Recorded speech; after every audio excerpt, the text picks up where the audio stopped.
Hi everyone, welcome back to my channel for another Flosstube video. My name is Diana and I'm coming to you from the Canadian prairies with another Flosstube video and also to announce a pattern release that I'm very excited about. I design cross-stitch patterns under the name Diana Bloom, and I want to talk today about a pattern that is up and coming that I mentioned in my last video, and also one that is ready to be released today. I'm also quickly going to be mentioning some of the stitching that I've been working on over the past month, and I'm very excited to also get to announce the 3 giveaway winners from the last video. I want to thank everybody who entered the giveaway for the last video. That was pretty exciting for me to get to do my first ever giveaway. And maybe I'll just start with those winners straight away. I have them written down beside me, so forgive my looking away. Okay, so I gave away 1 digital copy of each of the 3 patterns that I currently have for sale. And so the first one is my Blossoms for Joy pattern. And that is going to the Carolina Frogger. And so I'll put your name up on the screen here as well. Next, I gave away a copy of my Mr. Darcy pattern, which you can see here. And that is going to Gail Sneed 2832. And again, I'll put your name up on the screen. Lastly, I gave away my Birds and Brambles pattern to Christina Brown 6154. Thank you again. You know, especially my channel's just getting started here, and I'm so excited to be able to do giveaways and that people have interest in the patterns that I'm releasing. Speaking of which, I want to talk about a pattern that I'm coming out with that is available as of today.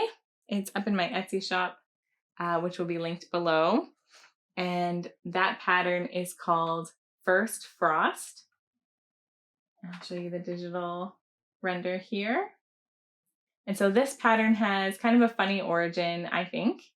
When I released my first Flosstube video, somebody left a comment saying that they liked the bird pattern and that they enjoy watching birds in general.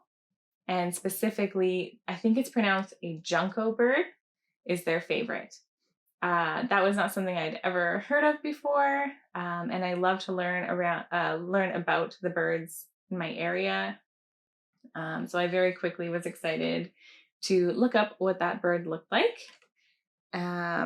She also mentioned that there are no patterns of the junco bird, and if I ever made one, you know, she'd be glad to see it. So being that it was a very cute bird and something local to North America, I was pretty excited about it, and I thought, sure, maybe I'll put it on the roster, put it on the list. And the more I thought about it, the more I was excited about it. So it quickly moved to the top of the list, and it was the only thing I worked on for a good couple of weeks. So I'll show you where it started.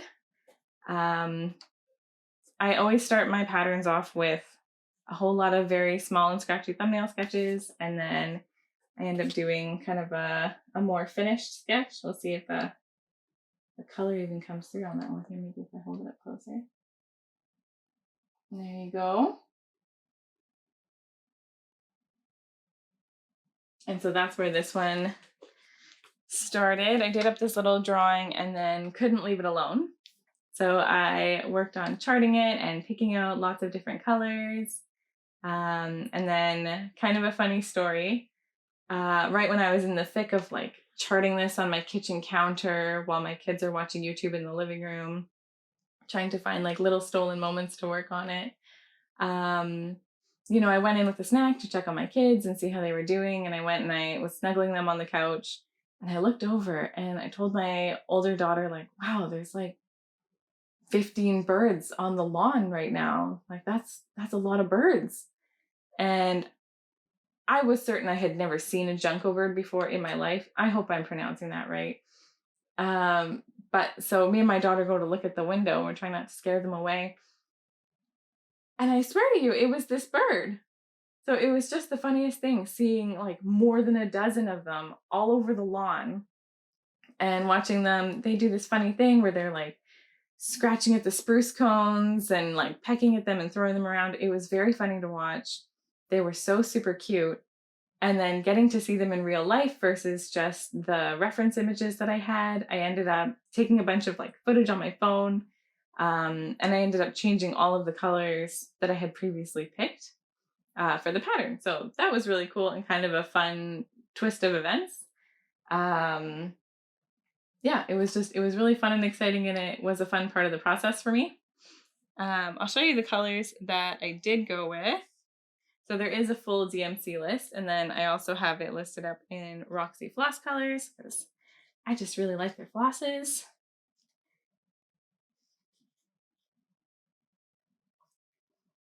And there you go. I am fairly sure that's in focus. You can see I love that it's mostly muted colors. I think they're all coming through here. Like there's creams and grays, and then you get some really rich kind of warmer tones, and the green and the pink together is really pretty, I think. I'm very excited about that. One way I ended up picking these colors was I ended up doing this just looking at it on the other side here. Right here you can see that there's a bunch of really little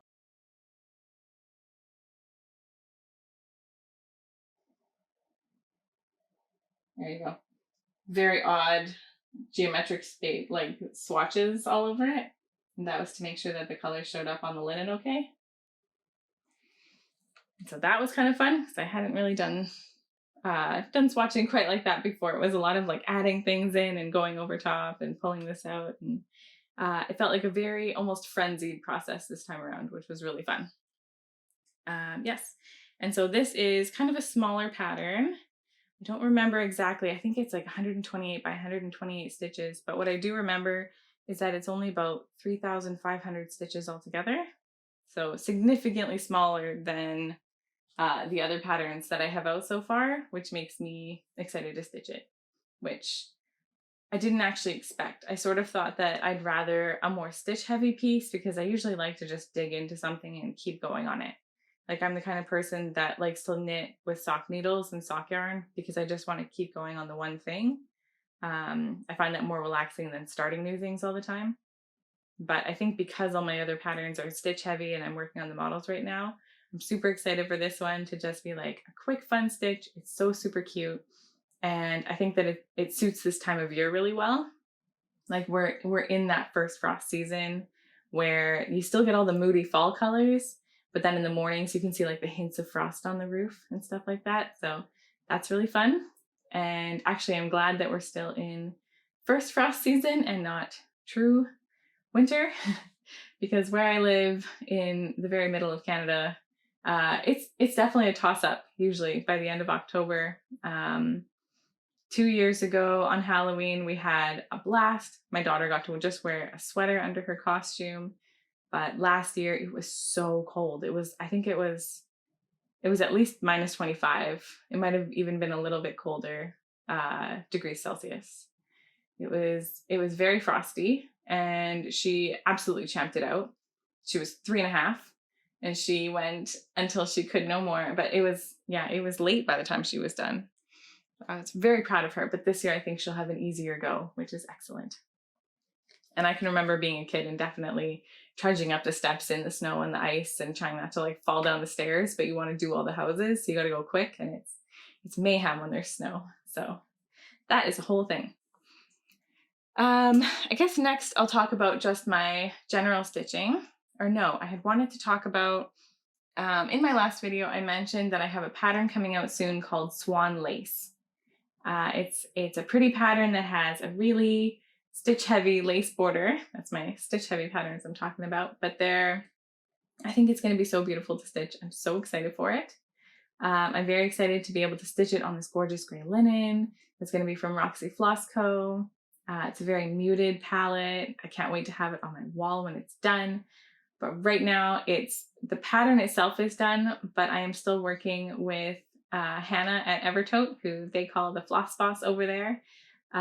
She's been helping me find kind of the perfect neutral tones for this, because it's a little bit tricky where you want everything to read as a white, but they can't all be bright white, or there's no contrast and no dimension. So yeah, she's been helping me out, because I can sort of pick DMCs where I am and tell her like, oh, I think this one looks good with that one, but I don't have access to the full floss wall over there. But one thing that's been great is the more patterns I design and the more of their flosses I get in, I can see them in person. So it'll just get easier and easier over time. But yes, for now, that one, it's only still in the works because we're just finishing up picking colors. So that one will be ready to go very shortly. And I'm hoping to release that one in about a month. So I think that'll be great. Next, I wanted to show you an update on my Birds and Brambles model stitch that my twin sister is generously doing for me. And so this is on 40 count Roxy Floss Co. Speculous linen, Speculous. And I'll move aside here and show you the full digital pattern here. And then this is the floss pad, if I can hide my face.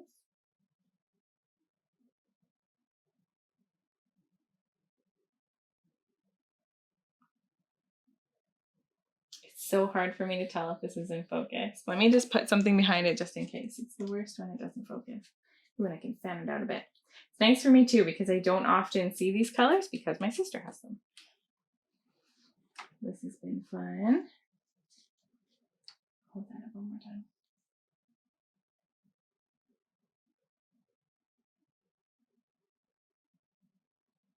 There we go. That looks to be in focus. So what I love about this pattern is all of the beautiful, cool blue tones mixed with those like warm and gold, like gold and then green gold colors. It's a lot of contrast with that, which I think is really nice. I'm very excited to see this one up on the wall when it is done as well, which I think my sister is a faster stitcher than I am. So again, very grateful. This is her progress so far.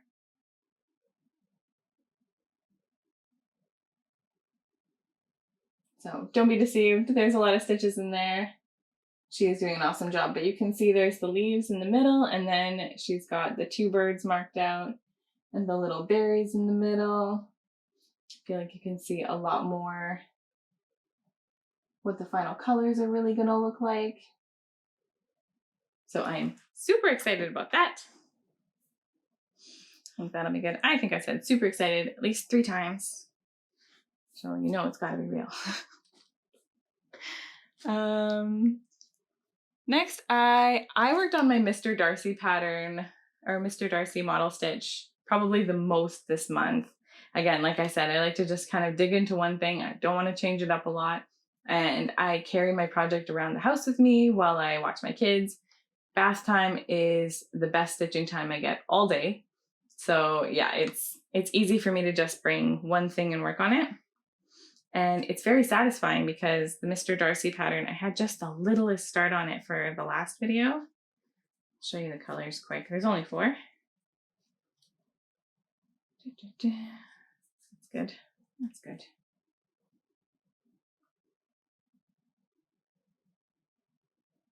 And again, I just seem to really be into my gold tones right now.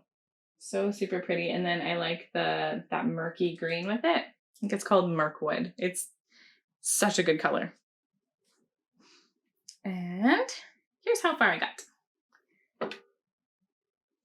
I got that corner detail in, which I love. I think it's my favorite part of the chart. And I've got almost the whole border of that corner done. So there's one more little golden stripe under the flowers and like a little flourishy bit. And then it goes into the text. Yeah, lots more progress than last time, which is always exciting, I feel. It's nice to get things done.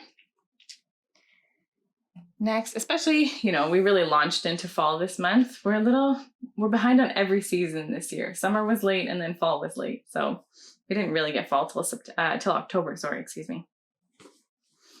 So I worked on my, what is this? Pumpkin Color Autumn, I think is what it's called, from Owl Forest Embroidery. So here's where I got on that. I just love this so much. This is the pillow I cannot wait to have in my life. This is stitched on an even weave fabric from Michaels, 28 count. It's just been a delight. This was one that I started when I was really just getting into cross stitch, and I just pulled DMCs from Stash. Where is that? This is like, I don't know what this is. I have tidied this up so many times and it always looks like this. So it's a mess because it always is. But there's only just a few colors in this chart. And so actually, this is the one I mentioned. I'm holding two colors together. Oh my goodness, you can barely see. Through the whole chart. So like there's these two yellows, that's one color. These two greens that are being buried by threads. This is what I consider one color, and like these two, like this orange and the brown at the end, like I'm just holding everything two colors together, and it's creating kind of a cool variegated look in the pattern. So despite that this floss ring always looks like this, I really wanted to show you what I meant by holding the colors together. Oh, right. I only have one left. I feel like, I don't know if it's because I get nervous or what. I talk so fast when I'm filming. I do not talk fast in real life. But yes. Okay. So my last pattern that I wanted to talk about, my last bit of stitching that I did this month was a little bit on my Blossoms for Joy model stitch. So I didn't work on this one except for the past couple of days, but I did enough that I was like, I'll still mention it. So actually, when I was editing my last Flosstube, I noticed that the word "it's" like in the middle of the chart was in the wrong place because I had lined it up with the wrong S above it. So it was Out of Nowhere Land, and actually was the only thing that was centered, but for ease, I moved it over. I'll show you what I mean. This is how far I am. I think I left my needle in there. I surely did. We'll just put that over here for now. This was my bath time stitching today. And by bath time, I mean my children's bath time. Like I'm sitting supervising bath time. I don't stitch in the bath. So the word "it's" in the middle for its own was Out of Nowhere Land. So I picked it out and I corrected that, which felt really good. And then I started working on some more of the border here. And I'm kind of loving just working on that framework. Again, I just want one boring thing to stitch on. So I think I'm going to do that golden kind of framework for a good ways. Like I think I might go kind of up to the corner, go across the top and come down probably to the equal side beside the letters before I even start any more fill-in, because I just want to see kind of the size of the chart. And I think that'll be great. Oh, and I never showed you the colors or mentioned what it's stitched on. So this is a 40 count porcelain linen from Roxy Floss Co. Also the Mr. Darcy chart. That's on a 40 count dirty porcelain linen. Just to mention. So this one looks a bit strange right now actually because I have all the DMCs mixed in, which for designing is something that I want to start doing. Just so that I can remember which DMC is allocated for which Roxy floss. But you can see there, it's a very light palette, very kind of low contrast, except for the one dark blue. And otherwise it's kind of light golds and honey colors and the light blue and the sage greens. Really just kind of delicate and pretty, and another fun one to work on. I really like the full coverage look for the border. I find it very satisfying. It's like a woven piece of fabric. Well, it's a woven piece of fabric, but it's it feels kind of like a tapestry, you know, when it's all full coverage stitch. So I really like that about it. yeah, I guess that's my last bit of stitching to show. Talked about the pattern and the winners. So I guess that's everything I have today. In terms of life updates, October was a busy month. I had one of my sisters get married. We had wedding stuff for one of my cousins who is getting married in December. Canadian Thanksgiving is in October. And so we went to my grandma's for that, but we also hosted our first Thanksgiving for my husband's side of the family. We've definitely had a full month.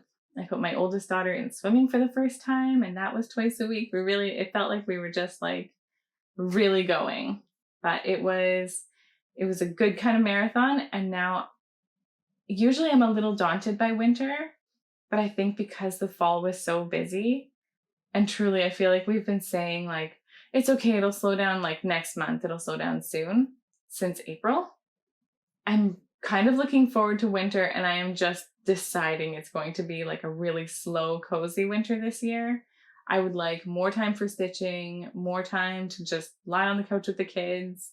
I feel like the past 2 weeks, every time they say, hey, let's go anything, I feel like, no, I can't. We got to clean up. We got this next thing coming. There's another. We got to get ready for tomorrow. And I would just like a good at least 2 months, maybe 3 months, where we don't have that. So we do have my younger daughter's second birthday coming up in November. There's Christmas. Like things are happening. But overall, I'm just deciding that the tone over here is going to be slower and cozier with way more stitching. Especially because during the day is my only time to stitch because nights are for designing. Yeah, I think we're just deciding that that's the plan. Yeah, there's not too much other than that. We're planning a Peppa Pig party for my youngest daughter.